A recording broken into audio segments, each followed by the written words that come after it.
friends, welcome back to my channel Simna's Food World. അപ്പോൾ ഇത് ഇന്ന് ഞാൻ വന്നിട്ടുള്ളത് നമുക്ക് റേഷൻ കടയിലെ ഗോതമ്പ് പൊടി വെച്ചിട്ട് വളരെ എളുപ്പത്തിൽ നല്ല യമ്മി ആയിട്ടുള്ള ഒരു ചോക്ലേറ്റ് കേക്കിൻ്റെ റെസിപ്പി ആയിട്ടാണ് കേട്ടോ.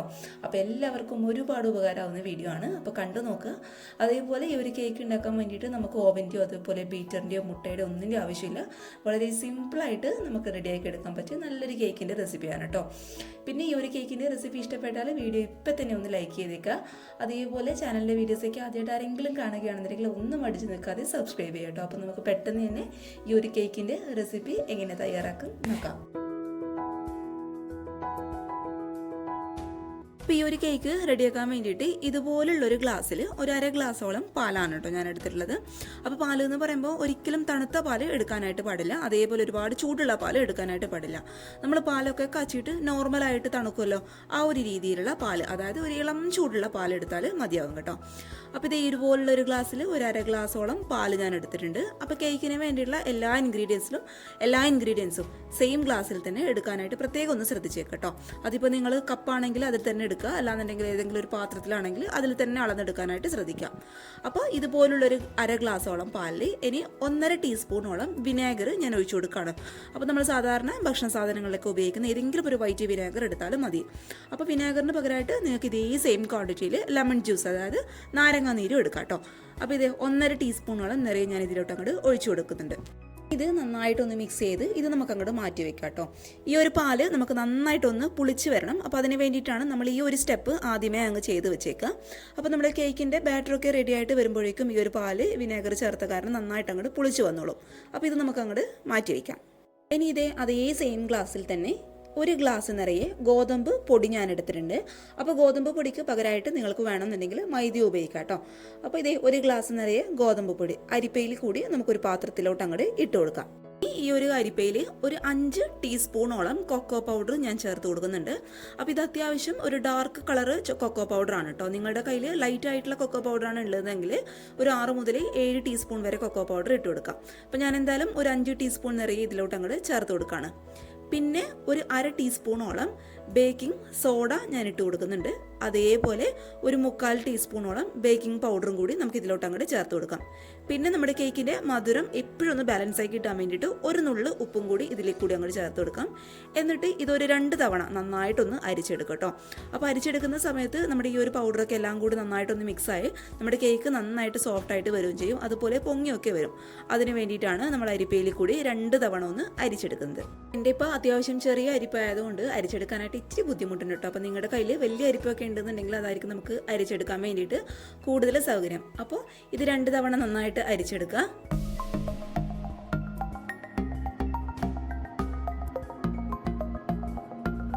അപ്പോൾ ഇതെല്ലാം കൂടി ഞാൻ നന്നായിട്ട് അരിച്ചെടുത്തിട്ടുണ്ട്. ഇനി ഇത് നമുക്കങ്ങ് മാറ്റി വയ്ക്കാം. ഇനി മറ്റൊരു പാത്രത്തിൽ നമ്മൾ ഏത് ഗ്ലാസ്സിലാണോ ഗോതമ്പ് പൊടിയൊക്കെ അളന്നെടുത്തത് അത് ഈ സെയിം ഗ്ലാസ്സിൽ തന്നെ ഒരു 1/2 ഗ്ലാസോളം പൊടിച്ച പഞ്ചസാരയാണ് കേട്ടോ. അപ്പോൾ നിങ്ങളുടെ കയ്യിൽ ഐസിങ് ഷുഗർ ഉണ്ടെന്നുണ്ടെങ്കിൽ അത് 1/2 ഗ്ലാസോളം ചേർത്ത് കൊടുക്കുക. അല്ലാന്നുണ്ടെങ്കിൽ സാധാരണ ഒരു മിക്സിയുടെ ജാറിൽ പഞ്ചസാര ഇട്ടിട്ട് നന്നായിട്ട് പൊടിച്ചെടുത്ത് കഴിഞ്ഞാൽ അത് നമുക്ക് കേക്കിന് വേണ്ടിയിട്ട് ഉപയോഗിക്കാം. അപ്പോൾ അങ്ങനെയുള്ള ഒരു 1/2 ഗ്ലാസോളം പഞ്ചസാര ഒരു പാത്രത്തിലോട്ട് നമുക്ക് ചേർത്ത് കൊടുക്കാം. ഇനി അതേ സെയിം ഗ്ലാസ്സിൽ തന്നെ ഒരു 1/4 ഗ്ലാസോളം ഓയിൽ ഞാൻ ചേർത്ത് കൊടുക്കുന്നുണ്ട്. അപ്പോൾ ഫ്ലേവർ ഇല്ലാത്ത ഏത് ഓയിൽ വേണമെങ്കിലും ഉപയോഗിക്കാം. അപ്പോൾ നിങ്ങൾക്ക് പാം ഓയിൽ ഉണ്ടെങ്കിൽ അത് ഉപയോഗിക്കാം കേട്ടോ. വെളിച്ചെണ്ണയൊന്നും എടുത്തൊരിക്കലും ഉപയോഗിക്കാനായിട്ട് പാടില്ല. ഇനി ഇതെല്ലാം കൂടി നമുക്ക് നന്നായിട്ടൊന്ന് മിക്സ് ചെയ്ത് കൊടുക്കാം. ആ ഒരു പഞ്ചസാര കംപ്ലീറ്റ് ആയിട്ട് ഈ ഒരു ഓയിലിൽ നന്നായിട്ടൊന്ന് മിക്സ് ആകുന്ന വരെ ഇങ്ങനെയുള്ള ഒരു വിസ്കോ അല്ലാന്നുണ്ടെങ്കിൽ ഫോർക്കോ സ്പൂണോ വെച്ചിട്ട് നന്നായിട്ടൊന്ന് മിക്സ് ചെയ്ത് കൊടുക്കാം.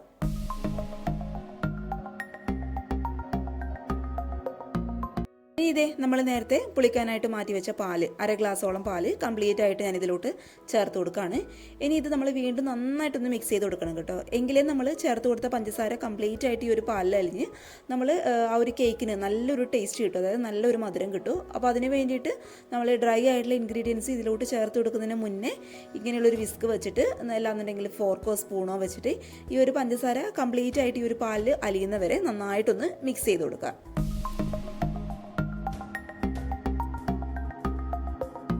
അപ്പോൾ പഞ്ചസാരയൊക്കെ കംപ്ലീറ്റ് ആയിട്ട് ഈ ഒരു പാലിൽ അലിഞ്ഞെന്ന് തോന്നിക്കഴിഞ്ഞാൽ ഇനി നമ്മൾ ഇതിലോട്ട് നമ്മൾ നേരത്തെ അരിച്ച് മാറ്റി വെച്ചിട്ടുള്ള ഡ്രൈഡ് ആയിട്ടുള്ള ഇൻഗ്രീഡിയൻസ് കുറച്ചായിട്ട് നമുക്ക് ഇതിലോട്ട് അങ്ങോട്ട് ചേർത്ത് കൊടുക്കാം. എല്ലാം കൂടി അങ്ങോട്ട് ഒരുമിച്ച് ചേർക്കണ്ട, കുറച്ചായിട്ട് ചേർത്ത് കൊടുത്ത് ആ ഒരു ഗോതമ്പ് പൊടിയുടെ കട്ടകളൊന്നും ഇല്ലാതെ നന്നായിട്ട് നല്ല സ്മൂത്ത് ആയിട്ടുള്ള ബാറ്റർ റെഡിയാക്കി എടുക്കാനായിട്ട് ശ്രദ്ധിക്കുക കേട്ടോ. പിന്നെ ബിഗിനേഴ്സൊക്കെ ആണെന്നുണ്ടെങ്കിൽ ഇങ്ങനെയുള്ള ഒരു വിസ്ക് വെച്ചിട്ട് നിങ്ങൾ ഫോൾഡ് ചെയ്തെടുക്കണ്ട. നിങ്ങളുടെ കയ്യിൽ ഒരു സ്പൂണോ അല്ലാന്നുണ്ടെങ്കിൽ സ്പാച്ചുലൊക്കെ ഉണ്ടെന്നുണ്ടെങ്കിൽ ഒരു സൈഡിലേക്ക് മാത്രം ജസ്റ്റ് ഒന്ന് ഫോൾഡ് ചെയ്തെടുക്കുക. നമ്മൾ അറിയാത്തവർ ഒരുപാട് ഇട്ട് ഈ ഒരു വിസ്ക് വെച്ചിട്ട് മിക്സ് ചെയ്യുന്ന സമയത്ത് നമ്മുടെ കേക്ക് ഹാർഡായി പോകാനും അതേപോലെ വെന്തൊക്കെ കഴിഞ്ഞാൽ മുകൾ ഭാഗം പൊട്ടിപ്പോകാനൊക്കെ ഉള്ള ചാൻസ് ഉണ്ട്. അതുകൊണ്ട് അറിയുന്നവർ വിസ്ക് വെച്ചിട്ട് തന്നെ ചെയ്യുക. ഇനി അറിയാത്തവരുണ്ടെന്നുണ്ടെങ്കിൽ ജസ്റ്റ് ഒന്ന് സ്പാച്ചുലൊക്കെ വെച്ചിട്ട് ഒന്ന് ഫോൾഡ് ചെയ്ത് എടുക്കുക കേട്ടോ. ഇനി ഇതിലോട്ട് ഒരു അര ഗ്ലാസും കൂടി പാല് ഞാൻ ചേർത്ത് കൊടുക്കുന്നുണ്ട്. അപ്പോൾ മൊത്തത്തിൽ നമ്മൾ ഇതിലോട്ട് ഉപയോഗിച്ച പാലിൻ്റെ അളവ് എന്ന് പറയുന്നത് 1 ഗ്ലാസ് പാല്. അപ്പോൾ 1 ഗ്ലാസ് ഗോതമ്പ് പൊടിക്ക് 1 ഗ്ലാസ് പാൽ എന്ന അളവിൽ ഒന്ന് ശ്രദ്ധിച്ചെടുത്താൽ മതി കേട്ടോ. ഇനി ഇതെല്ലാം കൂടി നമുക്ക് വീണ്ടും നന്നായിട്ടൊന്ന് മിക്സ് ചെയ്ത് കൊടുക്കാം. ഇനി നിങ്ങൾ മാവ് റെഡിയാക്കി എടുക്കുന്ന സമയത്ത് ഒരുപാട് ലൂസാകാണെന്ന് തോന്നുകയാണെങ്കിൽ 1 ടേബിൾ സ്പൂണോളം ഗോതമ്പ് പൊടി അരിപ്പയിൽ കൂടി അരിച്ചെടുത്തിട്ട് ഇതിലോട്ട് അങ്ങോട്ട് ചേർത്ത് കൊടുക്കാം. പിന്നെ മാവ് ഒരുപാട് കട്ടിയാണെന്ന് തോന്നുകയാണെന്നുണ്ടെങ്കിൽ 1-2 ടേബിൾ സ്പൂണോളം പാലൊഴിച്ചിട്ട് ഈ ഒരു പരുവത്തിൽ ആക്കിയെടുക്കുക കേട്ടോ. നമ്മളിങ്ങനെ സ്പൂൺ വെച്ചിട്ട് താഴോട്ട് ഇടുന്ന സമയത്ത് നമ്മുടെ ഈ ഒരു ബാറ്റർ എന്ന് പറയുന്നത് റിബൺ പോലെ താഴോട്ട് വീഴണം. അതാണ് ഏതൊരു കേക്ക് ബാറ്ററിൻ്റെയും കറക്റ്റ് പരുവെന്ന് പറയുന്നത്. അപ്പോഴിതേ നമ്മൾ ഇതുപോലുള്ളൊരു പാത്രത്തിലാണ് കേക്ക് ബേക്ക് ചെയ്തെടുക്കാൻ വേണ്ടിയിട്ട് പോകുന്നത്. അപ്പോൾ നിങ്ങളുടെ കയ്യിൽ കേക്ക് ടിൻ ഉണ്ടെന്നുണ്ടെങ്കിൽ അതെടുത്തോളൂ, കുഴപ്പമൊന്നുമില്ല. അല്ലാന്നുണ്ടെങ്കിൽ ഇതുപോലെ പാത്രം ഉണ്ടെന്നുണ്ടെങ്കിൽ ഇതെടുക്കുക. ഇനി സ്റ്റീലിൻ്റെ ഒരു പാത്രം ഉണ്ടെന്നെങ്കിൽ അതാണെങ്കിലും കുഴപ്പമൊന്നുമില്ല കേട്ടോ. ഇനി കേക്ക് പെട്ടെന്ന് അടി പിടിക്കാതിരിക്കാൻ വേണ്ടിയിട്ട് ഒരു ബട്ടർ പേപ്പർ ഞാൻ ഇതിലോട്ട് അങ്ങോട്ട് വെച്ച് കൊടുക്കുകയാണ്. എന്നിട്ട് നമ്മുടെ കേക്ക് ബാറ്റർ കംപ്ലീറ്റ് ആയിട്ട് ഈ ഒരു പാത്രത്തിലോട്ട് അങ്ങോട്ട് ഒഴിച്ചു കൊടുക്കാം.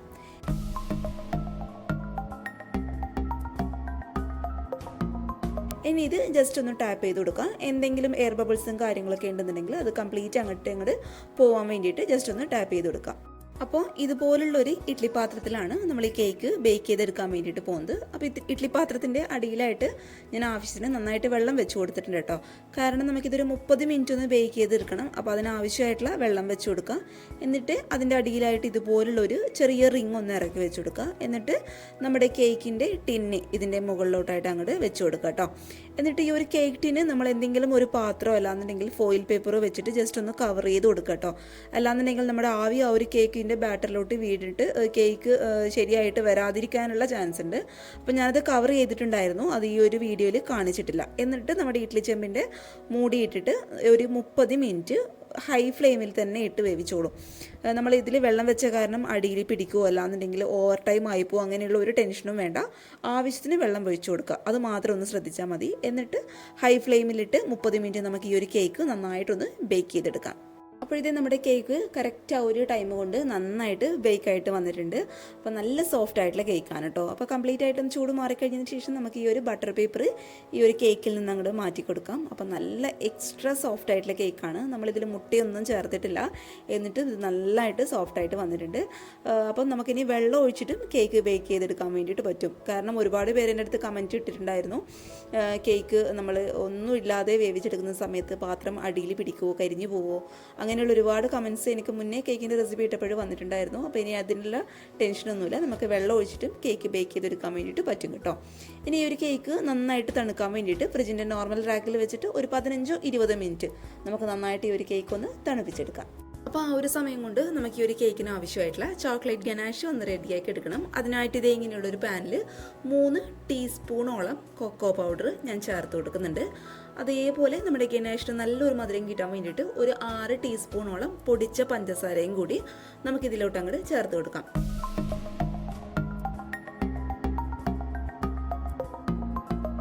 പിന്നെ നമ്മുടെ ഈ ഒരു ചോക്ലേറ്റ് ഗനാഷ് പെട്ടെന്ന് അങ്ങ് റെഡിയാക്കി ഇട്ടാൻ വേണ്ടിയിട്ട് ഒരു 2 ടീസ്പൂണോളം കോൺഫ്ലോറും കൂടി ചേർത്ത് കൊടുക്കാം കേട്ടോ. അപ്പോൾ കോൺഫ്ലോറിന് പകരമായിട്ട് നിങ്ങൾക്ക് വേണമെന്നുണ്ടെങ്കിൽ മൈദയും ചേർത്ത് കൊടുക്കാം. പക്ഷേ മൈദ ചേർക്കുന്ന സമയത്ത് 2 ടീസ്പൂണിന് പകരം 1 ടീസ്പൂണോളം മാത്രം ചേർത്ത് കൊടുത്താൽ മതി.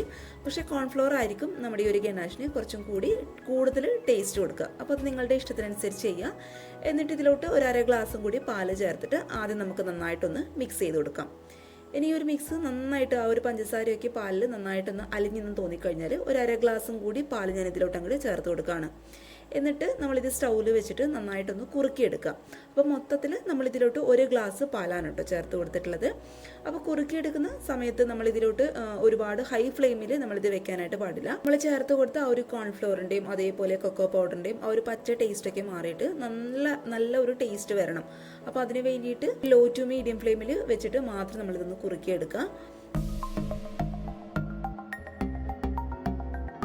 ഇപ്പോഴത്തെ നമ്മുടെ ഈ ഒരു ഗണാഷൊക്കെ അത്യാവശ്യം നന്നായിട്ട് സെറ്റായിട്ട് കിട്ടിയിട്ടുണ്ട്. ഈ ഒരു രീതിയിലെത്തുന്ന സമയത്ത് പതുക്കെ സ്റ്റവ് അങ്ങോട്ട് ഓഫ് ചെയ്ത് കൊടുക്കുക കേട്ടോ. ഓഫ് ചെയ്ത് കഴിഞ്ഞാലും ഒരു മിനിറ്റ് നന്നായിട്ട് ഒരു സ്പൂൺ വെച്ചിട്ടൊന്ന് ഇളക്കി കൊടുക്കുക.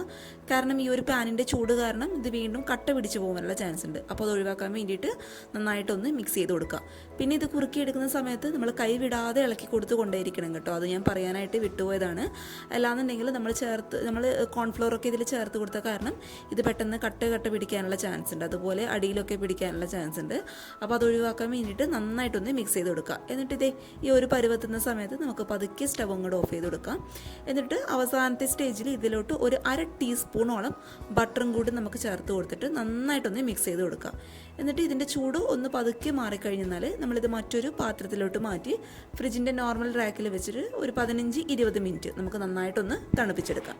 ഏകദേശം ഒരു അരമണിക്കൂർ കൊണ്ട് നമ്മുടെ കേക്കും നമ്മുടെ ചോക്ലേറ്റ് ഗനാഷൊക്കെ നന്നായിട്ട് തണുത്ത് വന്നിട്ടുണ്ട്. ഇനി നമ്മുടെ ഈ ഒരു ഗനാഷ് കംപ്ലീറ്റ് ആയിട്ട് നമുക്ക് ഈ ഒരു കേക്കിൻ്റെ മുകളിലോട്ട് ഒഴിച്ചു കൊടുക്കാം കേട്ടോ. നമ്മളിത് കത്തി വെച്ചിട്ട് തൊടേണ്ടൊന്നും ആവശ്യമില്ല. തൊടുമ്പോൾ ആകെ മൊത്തം അങ്ങോട്ട് കൊള്ളാവും. അതുകൊണ്ട് നമ്മൾ ഒഴിക്കുന്ന ഒരു സമയത്ത് തന്നെ ഗനാഷ് സ്പ്രെഡായിട്ട് കേക്കിലോട്ട് അങ്ങോട്ട് സ്പ്രെഡ് ആയിക്കോളും കേട്ടോ. പിന്നെ ഈ ഒരു സൈഡൊക്കെ ഇതുപോലുള്ള ഒരു കത്തിയോ അല്ലാന്നുണ്ടെങ്കിൽ സ്പാച്ചിലോ വെച്ചിട്ട് ഒന്ന് ജസ്റ്റ് ഒന്ന് കവർ ചെയ്ത് കൊടുക്കുക നമ്മുടെ ഈ ഒരു ക്രീം വെച്ചിട്ട്. എന്നിട്ട് ഇത് നിങ്ങൾക്ക് ഡെക്കറേറ്റ് ചെയ്യണമെന്നുണ്ടെങ്കിൽ ഡെക്കറേറ്റ് ചെയ്തോളൂ, കുഴപ്പമൊന്നുമില്ല. അപ്പോൾ ഞാനിവിടെ ജസ്റ്റ് ഒന്ന് ഡെക്കറേറ്റ് ഒന്നും ചെയ്യുന്നില്ല കേട്ടോ. എന്നിട്ട് നമ്മളിതൊരു ഫ്രിഡ്ജിൻ്റെ നോർമൽ റാക്കിൽ വെച്ചിട്ട് തന്നെ ഒരു 15 അല്ലാന്നുണ്ടെങ്കിൽ ഒരു 20 മിനിറ്റ് ഒന്ന് സെറ്റ് ചെയ്തിട്ട് കഴിക്കാമെന്നുണ്ടെങ്കിൽ നമ്മുടെ കഴിക്കാനായിട്ടും കാണാനായിട്ടും നല്ല ടേസ്റ്റ് ആയിരിക്കും കേട്ടോ. ഇത് ഒരു 15 മിനിറ്റ് ഫ്രിഡ്ജിൽ വെച്ചിട്ട് ഞാൻ നന്നായിട്ട് തണുപ്പിച്ചെടുത്തിട്ട് കട്ട് ചെയ്ത് ഒരു പ്ലേറ്റിലോട്ട് മാറ്റുകയാണ്. അപ്പോൾ നല്ല സോഫ്റ്റ് ആയിട്ടുള്ള കേക്കാണ് കേട്ടോ. അപ്പോൾ ഓരോ പീസും കട്ട് ചെയ്ത് ഞാൻ മറ്റൊരു പ്ലേറ്റിലോട്ട് മാറ്റി കൊടുക്കുകയാണ്. ഇതിൻ്റെ മുകളിലോട്ടായിട്ട് കുറച്ച് സ്പ്രിങ്കിൾസ് ഞാൻ ഇട്ട് കൊടുക്കുന്നുണ്ട് കേട്ടോ. നിർബന്ധമൊന്നുമില്ല, നിങ്ങളുടെ കയ്യിലുണ്ടെന്ന് ചേർത്ത് കൊടുക്കുക. ഇനി ഇതിൽ നിന്നില്ലെങ്കിലും കുഴപ്പമില്ല. ഇനി നമുക്കിതൊന്ന് ടേസ്റ്റ് ചെയ്ത് വെക്കാം കേട്ടോ. അപ്പോൾ നമ്മൾ ഫോർക്ക് അങ്ങോട്ട് വെക്കുമ്പോൾ തന്നെ അതിൻ്റെ ഉള്ളിലോട്ട് അങ്ങോട്ട് പോകുന്ന രീതിയിലുള്ള സോഫ്റ്റ്നെസ്സാണ്. അപ്പോൾ കാണുമ്പോൾ തന്നെ നിങ്ങൾക്ക് അറിയുന്നുണ്ടാവും എന്താണെന്നറിയോ ടേസ്റ്റ്. അപ്പോൾ ഒരു രക്ഷയില്ലാത്ത ടേസ്റ്റാണ്. അപ്പോൾ നിർബന്ധമായിട്ടും എല്ലാവരും ട്രൈ ചെയ്ത് നോക്കുക. ട്രൈ ചെയ്ത് നോക്കിയിട്ട് നിങ്ങളുടെ അഭിപ്രായങ്ങൾ മറക്കാതെ വന്ന് കമൻറ്റ് ബോക്സിൽ അറിയിക്കുക. അപ്പോൾ കുഞ്ഞുങ്ങൾക്ക് ഇഷ്ടപ്പെടുന്ന തീർച്ചയായിട്ടും നല്ലൊരു റെസിപ്പിയാണ്. പിന്നെ ഈ ഒരു കേക്കിൻ്റെ റെസിപ്പി ഇഷ്ടപ്പെട്ടാൽ താഴെ കാണുന്ന ലൈക്ക് ബട്ടൺ ഇപ്പം തന്നെ ഒന്ന് ക്ലിക്ക് ചെയ്ത് ലൈക്ക് ചെയ്തോളൂ. പിന്നെ ചാനലിൻ്റെ വീഡിയോസൊക്കെ ആദ്യമായിട്ട് ആരെങ്കിലും കാണുകയാണെന്നുണ്ടെങ്കിൽ ഒന്ന് സബ്സ്ക്രൈബ് ചെയ്ത് സപ്പോർട്ട് ചെയ്യട്ടോ. പിന്നെ ഈ ഒരു വീഡിയോ നിങ്ങൾക്ക് ഉപകാരമാകുമെന്ന് തോന്നുകയാണെന്നുണ്ടെങ്കിൽ നിങ്ങളുടെ ഫാമിലിയും ഫ്രണ്ട്സൊക്കെ ആയിട്ട് വീഡിയോ ഒന്ന് ഷെയർ ചെയ്ത് കൊടുത്തിട്ട് സപ്പോർട്ട് ചെയ്യുക. അപ്പോൾ നാളെ ഒരു നല്ല വീഡിയോ ആയിട്ട് കാണും വരെ താങ്ക് യു ഫോർ വാച്ചിങ് സിംനാസ് ഫുട്ബോൾ. ബൈ.